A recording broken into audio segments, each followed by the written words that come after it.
की लाइन में खड़ा होकर आपके विकास के मुद्दे की बात कर सके।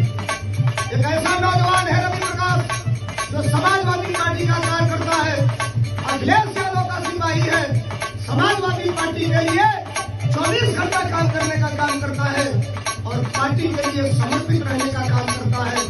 रवि प्रकाश यादव को इस बार भारी से भारी मतों से चुनाव जिताने का काम करेंगे। कहना है क्या?